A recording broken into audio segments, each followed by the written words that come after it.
Эрхэм хүндэт сонсогчдоо Зохис Даяалгуу 89.7 радиогийн маань урилгыг хүндэтгэн хүлээн авч морилон ирсэн багш Цэрэн Надимдаа энэ өдрийн мэндийг сонсогчдийнхаа өмнөөс хүргье. Даншиг наадам гэж болох гэж байна. Тэгэхээр даншиг наадам гэж ер нь юу хэлээд байна вэ? Яагаад энэ даншиг наадам хийх болсон? Даншиг наадмын ач холбогдол нь юу юм? Бид нэр ер нь даншиг наадмыг хийснээрээ өдөөнд хүрэхэд ер нь биднэрт ямар их тусгаар тогтнолоос авахгүйгээд ямар их үнэтэй сэнтэй зүйлийг үлдээсэн юм бэ? Энэ талаар ихтэй ярих уу? За та хүнд асуудал тавьж байна да надад. Би бол шашин судлаач биш, түүхч биш, түүхийн багш биш. Зүгээр л одоо биологийн багш юм. Гэлээ гэхдээ Бурхны шашныг ихэд хүндэтгэж, Бурхан багшийн сургаал эрдэмтэн мэрэгдийнх нь ном судрыг уншиж судлаж ихэд биширч явдаг хүний хувьд энэ асуултанд өөрөө мэдэх зарим зүйлийг одоо тодруулж хэлье гэж ингэж бодож байна доо. 1635 онд Түшэйтан аймгийн 9 зүйл хэмээх газар Түшэйтан Гомбод оржийн хөвөн болж Занвазар хэмээх хүүд гисэн. Энэ хөв 5 нас өрмөгц 1639 онд Монголын халахын анх дугаар богдгийг нэр тодруулж богдын ширээн залсан. За ингэж богдын ширээн залах ёслолыг Түшэйтан голлож ойр орчмын ард иргэд хошуудаас цугларн их баяр хөөртэй одоо ухтаж зохион байгуулж найр наадам үүсгэсэн байна. За ингэж найр наадам үүсгэснийг бол даншиг наадам гэж нэрлэсэн. Даншиг гэдэг нь бол бат оршил гэсэн утгатай төвд үг юм аа. Гэхдээ энэ үгнээс ингээд ургуулад бодохдоо зэрэгэл бат оршил гэдэг маань бол Бурхны шашныг бат орших, тэр тусмаа Монголд анх удаа залгадж байгаа богд тааныгаа урт удаан наслаж, эрүүл аз жаргалтай Бурхныхаа шашныг урт удаан удирдахын бэлэгдэл болгож бат оршил гэж ингэж одоо нэрлсэн юм болоо гэж би хувьдаа ингэж боддгийн. Гэхдээ бүх бат байхын л одоо сайхан бэлэгдэл байна да. За хожим хойно энэ баяр нь уламжлал болоод тогтсон 3 жил тутамд нэг удаа явж яа гэсэн 7 хошуунд даншиг наадмын үеэрээ ингэж одоо тохиролцоод энэ одоо уламжлал нь үргэлжлэн явж ирсэн байна. За тэр анхны даншиг наадмыг зохион байгуулахад бол анхны одоо Монголын хүрээ гэдэг юм уу, нийслэлч гэдэг юм одоо бол нийслэл гэж яриад байгаа. Нийслэлийн анхны суурь болох Шар үсийн хот гэдгийг одоо зохион байгуулж, ордыг зохион байгуулж, тэрийгээ бас одоо хүндэтгэж гороолж одоо бас давхар баяр болсон байгаа. Энэ утгаар наваад үзэхдээ зэрэг дан бас шашнийч биш. Бас төрийн одоо утгатай болоод явчихж байгаамаа. За энэ талаар бол ном сударт одоо голлон одоогийн 93 наадмын их усүр гэж бичээд байгаа юм. Библи энэ талаар бас санал зөрүүтэй байдаг ийм хүн юм л да. За хожим хойно халахын 4 аймаг Эрдэнэ Шанзадвын одоо тамгын газраас зориуд зохион байгуулж энэ даншиг наадам гэдгийг бол бүр өргөн дэлгэр болгох утгаар нэлээд ажил зохион байгуулсан байгаа. Энэ нь ямар утгатай юм гэхлээр зэрэг халахын гэж нэрлэдэг байгаа. Халахын даншиг наадам гэж. Энэ нь баруун зүүн гэсэн одоо Монгол нутагт маань бол 2 том одоо аймаг хошууд байж л дээ. Тэгэхээр зэрэг зүүн хошуу, зүүн аймагуд нь бол энэ халахын энэ даншиг наадам тэр болгон нэгддэггүй. Зөвхөн халах талын энэ төвийнхэн үсийн энэ 4 хан аймаг нь нэгдэж энэ одоо даншиг наадмаа зохион байгуулж юм учраас халахын одоо даншиг наадам гэж түүхэнд голцоо бичигдсэн байгаамаа. За энийн ч бас нарийн учир холбогдолтой байна. Зүүн аймаг нь бол нөгөө Галдан бошхтын тэргүүлжсэн одоо ойрд аймагуд тийм ээ, ойрд 4 аймаг. Энэ нь жаахан тустай. Бас өөрийн гэсэн бие даасан үйл ажиллагаа явуулдаг, шашин суртал, өөрийн намын суртахуунтай байсан. Энүүгээрээ бол одоо өндөр гэгэний энэ даншиг наадамд бол тэр болгон нэгдэж орж одоо ингэж байгаагүй юм шиг байна. За манжийн иргэшээлд орсны дараа манжийн иргэшээлд бол 1691 онд орсон шүү дээ. 220 жил болсон. Тийм ээ, энэ бол урт хугацаа байгаа. Маш урт хугацаа байна. За энэ манжийн иргэшээлд ороход бол өндөр гэгийн маань 52 настай байсан байна. Нөгөө 5 настай орсон хөвгүү маань бол 52 настай. Ингээ бодохдоо 57 настай байхдаа бол манжийн иргэшээлд оржээ. Одоо хүмүүс бас зарим хүмүүс ярьж байгааг би сонсдог юм л да. Энэ манжаас гаралтай одоо энэ даншиг наадам гэдэг юмыг яахлаараасаа өнөөдөр одоо ингэ тэмдэглээд байдгийг ямар учиртай юм гэж бас жаахан зөвөцөх маягтай ингэж яриад байдгийг би октоор гэж ингэж ойлгодог. Яагаад гэвэл эн чинь манжийн гэрхшээлд ороогүй байхдаа хаа байсан 1639 онд одоо энэ даншиг наадмыг зохион байгуулж ирсэн ба шүү дээ. Тэгэхээр эн чинь бол Монголын сэтгэлгээтэй, Монголын өөрийнх нь одоо угшилтай ийм одоо наадам юм аа.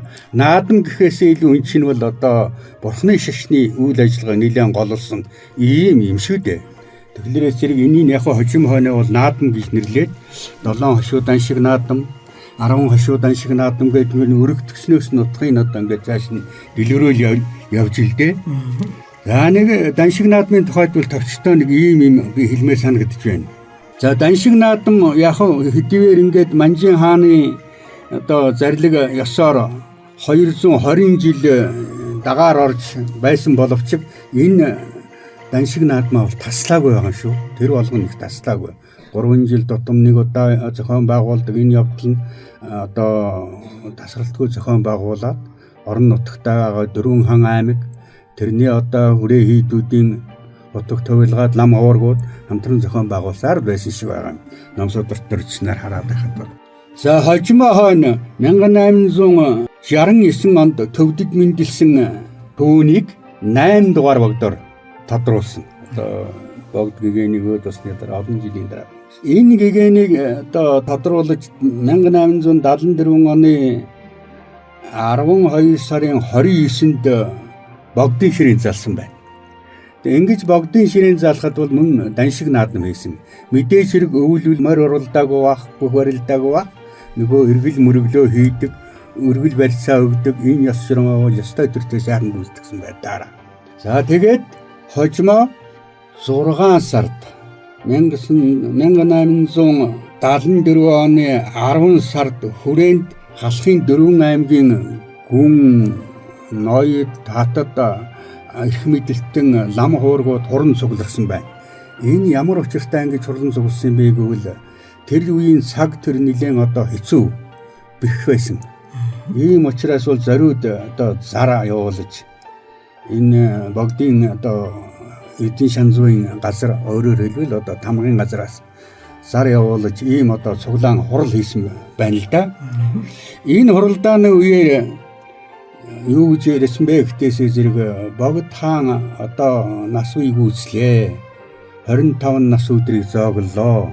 Ийм учраас бие дааж тэр шашныхаа үйл ажиллагааг явуулах болцоотой болоо. Ямар нэг багш дэрэгдийн лам хуургийн заавар зөвлөгөөг тэр болгон аваад байхгүйгээр явхаар боллоо. Ийм учраас одоо богд хааныгаа биеийн даалгаж нэлээд одоо энэ шашин тэрийн үйл хэргийг эрхэмлэн явуулъя гэсэн ийм саналыг ярилцсан байгаа тэр үеэр. Тэгээд 1898 онд энэ одоо явдлын мөн чанарыг илэрхийлж зориуд даншиг наадам зохион байгуулсан байна. За энэ даншиг наадмыг зохион байгуулад тамгын газраа бол одоо хурал цуглааныг хийсэн тэр үед чи мэдээж одоо хараа хяналтанд л байгаа шүү дээ бас гадны. Хурал цуглааныг хийгээ яс төртөө болгоод за богд уулын ард бол 33 амтай гэдэг манай богд тайрхан уулыг тийм ээ. Богд уулын 33 амны зүүн хойтлын 2 аманд бараг нууц гэж хэлж болмоор ийм хуралдаан зохион байгуулсан байна. Энийгээ бол даншиг гэд нэрлээд зориуд ингээд даншиг гэд нэрлээд нууц хуралдаан зохион байгуулсан. Нэг аманд нь болохоос төрийн улсууд, төрийн сайд нар, төшөмдүүд, дөрвөн хан ийм улсууд цугларж байгаад энэ одоо Монголын цаг төрийн байдлыг хүнд боллоо. Манжийн одоо татвар говчур их байна. Энийг одоо бид яах вэ? Энэ ер нь Монгол улсыг одоо яаж энэ тусгаар тогтнолыг батлан хамгаалж одоо өөдөн татах вэ гэдэг ийм асуудлаа ярьсан. Нөгөө талд нь лам хуург хотог төвлгаад нөгөө аманд нь хуран цугларч бас энэ талынхаа амийг Бурхны шашны талаас яаж зөөлрүүлэх вэ? Яаж утга учиртай өөрчлөлт байгуулж энэ Монгол улсыг өөдөн татаж сайхан болгох вэ гэдэг юм ярьсан. үүнээс үүдээд шашин хурах, төр хурах гэдэг ийм хоёр нэртэй ам бий болсон байна. Одоо хүртэл энэ ам бол энэ ёсороо нэрлэгдсээр ирж л дээ. За энэ ёсоор одоо яасан гэхтээсээ зэрэг Оросд анх удаа одоо төлөөлөгч илгээсэн байгаа. Ерөөсөө Оросын цагаан хаант Оросын одоо энэ байдлыг тандаж судлах ямар бодлого зорилготой байгаа юм. Нааштай цааштай болох одоо хамтарч ажиллах юм боломж байна уу? Тандуулах зорилгоор төлөөлөгч илгээжээ. Тэгээ энэ илгээлтэй бол юу гэж одоо улс төрийн утгаар нэрлсэн бэхтээс зэрэг Орос улсаас одоо мөнгөн тусламж байхаар явж байгаамаа гэсэн ийм утгаар ингэж явуулж ирсэн байна. Энэ бол нөгөө богд хааны бие даасан үйл ажиллагааны одоо их нөлөөлөл утга учир харагдаж байна л да. Эндээс харахад тийм. За богд хаан ингэж бие дааж үйл ажиллагаа явуулах болсноос хойш өөрөөр хэлбэл 1874 оноос 1924 он хүртэл 15 жилд хаан ширээг эзэмшиж 50 жилд нь богдын ширээг эзэмшсэн байгаа. За энэ 15 жилд нь хааны ширээг эзэмшихдээ 11 оноос 24 оны хүртэлх 15 жилд хаан ширээг эзэмшихдээ 3 удаа одоогийн хэлээрөө сонгогдож 3 удаа одоо томилогдож айлвал буурах, доройтох одоо баг хар гэрт төртөл хоригдож ингэж одоо зовж зүдэрч ээж Монголын төр шашныг айрлаж хамгаалах энэ их үйлрэлт өөрийн бие оюунаа зориулж ирсэн. Тэрш байтугай хатны, тэрш байтугай багш нарын хүртэл одоо хар гэрт хорж ирсэн. Нэг ийм одоо түүх байгаа юм л да. Тэгтээс энэ даншиг наадам гэдэг бол бас дардан цагаан замаар яваад ард түмнийг дандаа зөнгүүж баярлуулад байгаагүй. Бас л одоо ирэнтэй бараантай амьдралын хатуу замыг туулсан байна гэсэн ийм ойлголт бол над төрж байгаа юм аа. За даншиг наадмыг ингэж зохион байгуулах явц нь бол ямар учир утгатай юм бэ гэж хамгийн гол учир утга нь юунда байгаа юм бэ гэвэл Бурхны шашныг дээдлэн хөндлөх, энэ шашнаа хөгжүүлэх, энэ агуулгын дор бол одоо өөрийн эх орноо тусгаар тогтсон байдлыг бэхжүүлэх. Тийм ээ, ард иргэдэд энийг хүн ойлгуулах, тийм ээ, шашныхын талаас ч ойлгуулах, төрийн талаас ч ойлгуулах ийм утгатай байсан. Зүгээр баяж ингээд өнгөрөх биш. Цаад утга нь бол ийм гүн утгатай явж ирсэн байгаа юм л да. За энэ утгаар нь аваад үзэхдээ зэрэг даншиг наадмыг зохион байгуулах явцдаа бол 93 наадмын одоо зохих элементүүдийг тухайлбал одоо бүх барилдах, сур харавах гэдэг нь бол бүр сур харавж ийсэн чи биш нөгөө нэхи одоо энэ үлгэд тавьсан юмнуудыг харуул цэцмэрийнэ үзэх маягаар. Тийм ээ. За морь уралдах нь бол зуны дэлгэр дээр цагт болж ийсэн даншигуд нь бол морь уралдаж ийсэн баг. Гэхдээ олон насны морь уралдаж одоо хөл хөрцөг болоогүй. Нэг ийм байдалтай байсан шиг байгаамаа.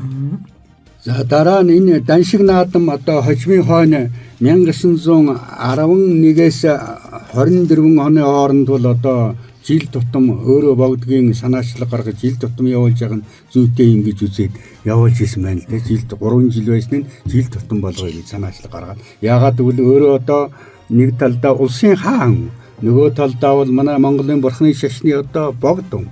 Ийм одоо хоёр зэргийг хэрэгэмжтэй учраас энэ даншиг наадмыг ингээд одоо жил тутам явуулъя гэдэг ингэж явуулж эхэлж. Тэгээд 1924 онд богд хаан таалал болсон. 1921 онд ардын хойсгол ялж 22 оноос эхлээд төрийн наадам бий болсон. Иннээс эхлээд одоо даншиг наадам маань бол тасарч ирсэн байна. Ингээд даншиг наадам 82 жил тасраад 2011 онд одоо ардчилсан хойсголын жилүүдэд анх эхлэж шинээр төрлөө. Өөрөөр хэлбэл энэ нь одоо сонин түүх байгаа юм. 2011 онд манай даншиг наадмыг санаачлагч гол байгууллага гол газар нь бол Өвөр хангай аймгийн засаг дарга манай Гандал Эхслийн хэд хоёр байсан байна. Тэгээд энэ даншиг наадмыг бол Өвөр хангай аймгийн нутаг өөрөөр хэлбэл Илүндэргийн зан базрыг богдын ширээнд залсан тэр 9 зүйл гэдэг газар зориуд зохион байгуулсан. Энийгээвэл соён бинэртэйгээр одоо зохион байгуулж илдээ. Тэгээ энэ наадамд бол мөнөөх зүүн аймаг одоо бол Баруун аймаг гэж яриад байгаа ойрдын харьяаллын аймагудаас бол бүх мөх ирж барилдаагүй. Манай халахын хошууд манай энэ төв алах одоо энэ хуучин нэрлэгдэж байсан дөрвөн хаан улсын бөхчүүл хорд ирж наадад зингсэн байгаа юм. За энийг бол манай алдартай хөгжмийн зохиолч соён гэгэрүүлэгч нөхөр Жансан Оргой бол бас телевизээр ярьжсэн л да. Энэ бол одоо жаахан харамсалтай зүйл юм аа. Ер нь өдгөө цагт бол бид ингэж талцаад байх хэрэггүй юм. Тийм ээ? Тэнд одоо нэг өөр наадам явж идэг, энд нэг өөр наадам явж идэг. Бэр үеийнхаа дээр гарах гэж байгаа юм шиг. Уг нь бол одоо нэгдсэн журмаар хоёулаа нэгдэд нийлээд богдынхаа наадмыг чийгээд тэнд одоо галдан бошигтойхоо наадмыг чийвд их л аятай баймаар юм гэж ингэж хэлж ийсэн. Энэ нь миний саналтай нийлж байгаа юм л да. Энийг Монголын ард түмэн бодвол сонссон байлгүй дээ. Одоо энэ цаашдаа өргөн дэлгэр утгаараа нэгдэд нийлүүл илүү сайхан болох байх гэж. Би одоо бурхны шашныг хүнддэг хүний хувьд боддог юм аа. За дараа нь 2013 онд 9 гэгэнийг төрүүлсэн Завхан аймаг зохион байгуулсан байна. За мөнөөх л одоо уламжлалт үйл ажиллагаа нь явагдсан биз дээ. За энэний дараагаар 2 жил завсарсны дараагаар 2015, 2016, 2017 онуудад манай Гандан тэгшлэн хийд Улаанбаатар хотын засаг даргын тамгын газар хоёр хамтарч Улаанбаатар хотод даншиг наадмыг зохион байгуулжээ. За энэ даншиг наадам бол нэлээд өргөн дэлгэр утга учиртай ингэж зохион байгуулагддаг. За энд бол одоо сүүлийн үед ер нь манай энэ даншиг наадмын үед чинь бол нэг хамгийн гол үзүүлдэг юм нь бол шашны талаас нөгөө 93 наадам гэхээсээ илүүтэй шашны талаас сам, хүрээ сам гэдгийг их үзүүлдэг. Тэрийг одоо ард түмнээ үзүүлж их баясгадаг, утга учирын тайлбарлаж ойлгуулдаг. Тэрэн чих нарийн нандин үзүүлбэртэй ийм юм байж л дээ. Угаасаа утга нь анх үүсгтэй ийм утгатай. Энэ хүрээ самын талаар би нэг товчхон бас 2-3 зүйлийг нь тодруулаад хэлж ийм ялдан гэж бодож байна л да. Энэ сам бол анх 7 дугаар зууны үед Төвдийн Тэсрэн Зэзэн гэдэг хааны урилгаар ирж одоо Төвдийн шашныг улам сайхан болгоод дэлгэрүүлэх буруу зүрх юмын засах даалгавартай ирсэн их бүтээлч Ловон Бадамжуна гэдэг хүн анх одоо санаачилж бий болгосон гэж. За энэ Ловон Бадамжуна яагаад энийг санаачлуулгаа гэсэн чинь Төвдөд бурхны шашин жаахан эвгүйх маягтай. За харын тэнгэр, харын лус авдгүй жаахан догшрох маягтай болсон байна. Ийм учраас энийг одоо засаж залруулах утгын үүднээс энэ цам гэдэг имийг бүтээж. Самын одоо өмсгөл зүүсгэлийг анх санаачид бүтээгээд үүгээрээ тэр одоо буруу буртагтай энэ зүйлийг дарсан. Ийм учраас энэ цам гэдэг бол утга үлэгдлийн хувьд бас муу имийг их дарах одоо ийм сайн имийг дэлгэрүүлэх, муу имийг дарах ийм утга үлэгдэлтэй үүсчилдээ. Хаа байсан одоо 7 дугаар зууны үе шүү дээ. Тийм. За хожимын хойно нь манайд болохдоо зэрэг 1811 онд манай 4-р богд Лувсан, Гэлэг, Аривжаа гэдэг ийм алдартай богд маань одоо энэ самыг Монголд анх дэлгэрүүлэх санаачлагыг гаргаж өөрөө удирдан зохион байгуулж ингэж одоо манай цам үүсгэсэн байна. Энэ цамыг ангиж үүсгэж өгжүүлэхдээ хөгжөөд хожимоо бүр одоо хүрээ цам, жахар цам нэртэй, хүрээний жахар цам нэртэй болж ингэж одоо алдарсан. Манай энэ цам бол энэ даншиг наадмын үеэр зохион байгуулдаг энэ цам бол их өрмөц, их өргөн дэлгэр утгатай гэж дэлхийн Азийн одоо цамандаг цамаар одоо бурхныхаа шашны үүлийг сурталчилж бүтээдэг энэ цамуудаас бол их өргөн дэлгэр утгатай гэж ингэж үздэг юм байна. Их хөлөгний ном, их хөлөгний судрыг голлон судлаж түүгээр бурхны шашныхаа үйл ажиллагааг удирдлага болгож явуулдаг Азийн орнууд, Европын зарим оронд байгаа бурхны шашинт орнууд бол энэ шашныг энэ одоо самыг их эрхмэлж зохион байгуулж явуулдаг. Гэхдээ манай цам бол эднүүдийнхээс их ялгаатай. Ямар ялгаатай вэ гэхтээс манай цам бол манай хүрээг тойрсон хүрээ дөрвөн уул гэж алдартай сайхан уул байна. Энэ хүрээ дөрвөн уулын эзэн савдаг нь бол хан гард. Тийм ээ. Нохой, гахай, хөх хөвгөн гэж ийм дөрвөн сайхан одоо үйл байдаг. Одоо ч бид одоо хан гардаар нийслэлийн сүлд тэмдэг болгоод явж байна. Тагхтаа ч энийг эрхэмлдэг. Тэгэхээр энэ дөрвөн амьтан өрөөдрөн уулынхаа дөрвөн одоо эзэн савдаг. За үүнээс гадна Очирвайн урханд Монголыг даасан одоо их хүчтэй Очирвайн урхан энэний дөрв. За мөн муу үүлийг шүүн тунгаадаг. Шүүж одоо учир нашрын зааз олж өгдөг. Эрлэг номон хаан буюу дамжин чойжоо бурхан. Энэ бурхны дөрүүдийг одоо шүүмлийн аргаар, саасан шүүмлийн аргаар бүтээж самын одоо гол эзэд, гол бурхад болгож, догшид болгож ингэж одоо зохион байгуулдаг. За түүнээс гадна сэрэнд буюу уртнаас цагаан өвгөн гэдэг заавал одоо манай цамд гол үүрэгтээ оролцдог. За би энэ уртнаас цагаан өвгөний тухай бас нэг жижигхэн домог хэлчихье. Энэ яагаад ийм уртнастай, яагаад одоо ийм цагаан урт сахалтай сайхан өвгөн болж манай цамд одоо орох болсон бэ гэсэн нэг ийм учир шалтгаан байх шиг байна. Энэ өвгөний ээж нь одоо энэ өвгөнийг гидсэнд нь байхад хүн ус гуйжилдээ. Аман цангасан ч юм өргөцөөтэй байсан хүн ус гуйсан байна. Тэглээрээс нь зэрэг ээж нь усаа харамлсан байна. Одоо байхгүй гэж хэлсэн юм уу? Яасан юм ямар нэг хэмжээгээр л харамлсан байна. Тийм учраас ус харамлсан учраас гидсэн тогтсон хүүн 99 нас хүртэл ээжийнхэн хэвлээд байсан. Тэгээд мэндэлсэн гэж байгаа. Тэгээд мэндэлсэн чинь одоо ийм урт цагаан сахалтай ийм таяг тулсан сайхан өвгөн төрсөн байна. Тийм учраас урт настай өвгөн болж энэ урт насны бэлэгдэл болгож энэ цагаан өвгөнийг одоо манай энэ самын бүжиг дэглэх наадамд бол одоо гол үүрэгтэй ингэж оролцуулсан. За энэ манай хүрээ цамд бол 103 хүн 74 амьтны дүр төрх бүтээж ингэж одоо цамд ингэж бүтээдэг. Цам гэдэг маань цамнах гэсэн үгнээс гаралтай байна шүү дээ. Цамнах. Ерөөсөө Монголын бурхны шашинд бол лам хүн сахил хөрцсөн одоо гэлэн маанаар бол дуулах гингийнх гонгонох юм үүрэг байхгүй. Тэглээ дэрэг цамдаар бол ерөөсөө дуу байхгүй.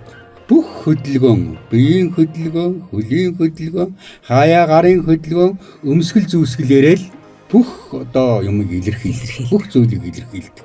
Энүүгээр их нарийн. Одоо миний бодоход бол харин энийг их сайн тайлбарлаж сурталчилмаар байгаа. Тэгмээр. Ялангуяа хувцсандаар бол их нарийн. За жишээ нь цамын баг гэхэд одоо миний төрөний хэлдэг одоо эрлэг номон хаана ич байдгийг. Цагаан өвгнийх байдаг. Цагаан өвгнийх байдаг юм уу? Манай Очирвайн урхныг байдаг юм. Энэ цам гэд хүний толгойноо заавал 2 дахин томоор хийдэг ийм одоо тогтсон хэмжээтэй нэг талаас. Амаар нь одоо 2 нүдээрээ харж ийж үйл хөдөлгөөнийг хийдэг. Тэр том ам байдаг шүү дээ тийм ээ. Тэр багийн амаар нүдээр нь харддаг, амаар нь хардаг. Бүр тийм тогтсон одоо таалалтай. За өмсгөл гэхэд бол дээд өмсгөл нь болохдоо зэрэг маш одоо ийм гурвалжин одоо нудраг юм уу хамцуутай байсан. Доод өмсгөл нь болохдоо зэрэг гоё хаар одоо нарийн нандин зүйлийг бэлэгдэж өсөн утгатай.